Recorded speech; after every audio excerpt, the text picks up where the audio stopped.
Hey Waffle Squad! I hope you're all doing fantastic. I'm Mark, and today we're exploring another Reddit tale.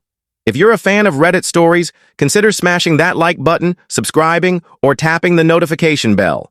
Let's dive into today's story. Big love to you all. This one might sound familiar, but it's got a fresh final update. If you want to skip the recap, check the timestamps in the description or the timeline below. Thanks. This story is from user Wild Extravagance 4044, posted on a throwaway account since their ex-fiancé is on the platform. It's titled, My Fiancé, 30 million, called off our wedding a week before, leaving me, 30 female, totally confused. Here's the deal. My ex-fiancé, a 30-year-old guy, canceled our wedding just days before it was set to happen. We'd been together for 6 years and lived together, for context. It all stemmed from a fight that got out of hand. We were preparing for my graduation from a small community college program with about 10 students and some professors. That morning, as we got ready, I asked if he'd wear a button-up shirt instead of his casual one for a better photo.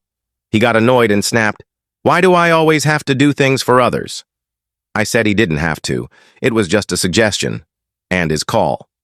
He put on the button-up, and we went to the event.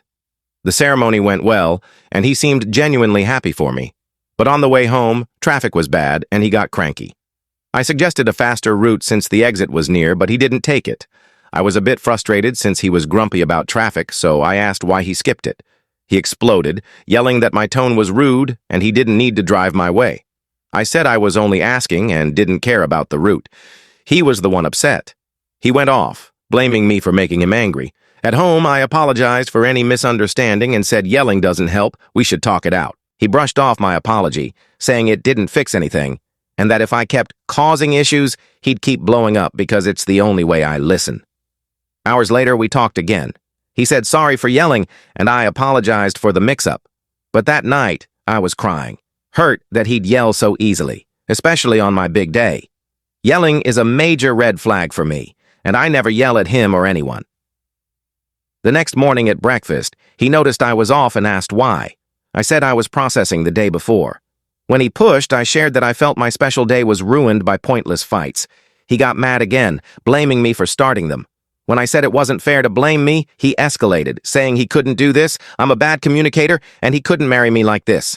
I was shocked, thinking it was just his emotions talking, as it had before. But this time, he sent a mass text to guests, saying the wedding was off. I was stunned by how fast it happened and so confused. We argued more before leaving for the day. When we got back, I asked if he really wanted to end it, and he firmly said yes. What I thought was a rash reaction seemed set in stone. I spent the night and next day trying to fix things, crying and talking for hours. He kept saying I was a poor communicator and the cancellation was my fault. I offered solutions, but he was dead set on ending it. I asked if we could wait a day or two before canceling the venue, but he refused, insisting we cancel the venue and vendors right away. So we did. The next day, I ran errands and met a friend, still heartbroken and processing. When I got home, he wanted to talk and broke down, saying he regretted everything. He admitted he spoke out of anger and didn't mean it. He promised to start therapy and suggested couples counseling, something I'd brought up before, which he'd ignored. He begged to know if he'd ruined it all. I was blunt, maybe harsh, saying he'd messed up big time. His rash choice broke our relationship, and there was no going back. He pleaded for another shot, but everything was canceled, and my trust was shattered. The wedding was 2 days away, and his aunt was coming to help with decorations. Rescheduling was impossible, and I didn't want to. This wasn't the first time he'd canceled plans or broken up during a fight. Everyone said it was fixable since we clearly loved each other, but I couldn't see how. So much time, effort, and money went into the wedding, now gone, and worse, I couldn't trust him anymore. I'm lost. I'm thinking of going on the honeymoon alone to reflect, though he asked to join to work things out. I'm questioning everything and might prefer going solo to soul search. Should I end it for good or trust him and try counseling? I love him deeply, and we've had many amazing moments over the years. These incidents are our only real issue, but I don't know if we can come back from this. Thoughts or advice? A commenter said, OP is right not to trust this relationship. It's a classic abuse cycle. Explosive anger over small things, blaming her for his reactions, and threatening the relationship. It's not the first time, and when he realizes his mistake, he love bombs her. He's done you a favor. Take it and move on. Another noted, It feels like he targets your big moments. That seems deliberate. Does he lose it like this at work or with friends? If not, he's using you as a punching bag. OP replied, he struggles with his temper at work and with friends too, but he cools off, reflects, and tries to prevent repeats. These outbursts have lessened, but this one was huge. Garden Gnome said, you don't want to marry him. He's done you a favor. Get a new place, separate finances, and be thankful you're not stuck with a screamer for a decade before a divorce. Imagine kids with him. A week later, OP updated. He's been apologizing endlessly and offered to rebook the venue for the original date. He suggested couples counseling now and after the wedding if I wanted. He also proposed going on the trip together to fix things. I said no to everything. The damage is done. I'm going on the honeymoon alone while he packs. He's starting therapy to address his impulsiveness. I don't know what's next, but this hurts because we still love each other. He realized it wasn't my communication, but his feeling attacked due to his insecurities. I value his honesty, but I can't forgive this. A commenter said, it's telling he threw a fit about a shirt on your big day. Now he's canceled something you cared about and offers a rushed wedding that'll feel awful, with you humiliated in front of guests. I bet fights happen when you're happy, before exams, family visits, or trips. Does going on the honeymoon alone feel freeing? Compare that to going with him. Does it feel like you'd need to brace yourself to handle him?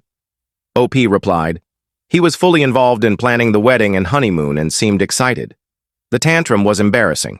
Another said, he's shown you how disposable you are. What if he walks out again with kids? You deserve better. OP agreed. That's a hard truth, but spot on. I dodged a bullet and was too humiliated to go back. 7 months later, OP shared, to everyone who helped me see clearly, your comments saved me from doubting myself. Thank you from my heart.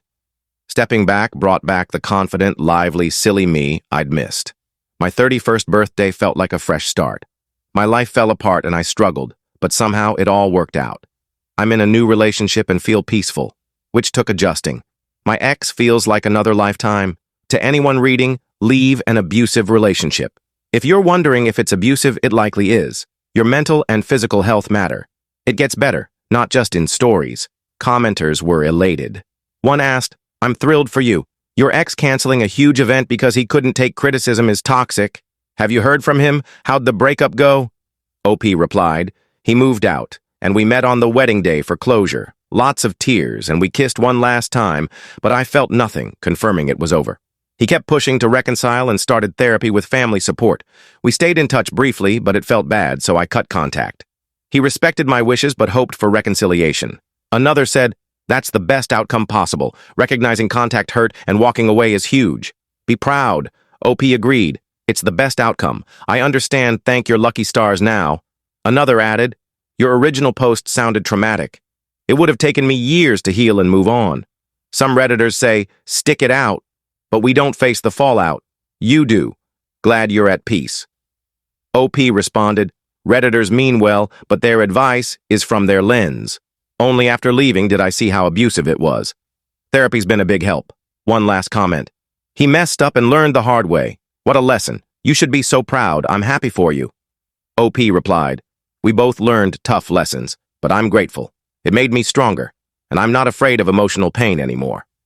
What do you think, Waffle Squad? Share your thoughts in the comments below.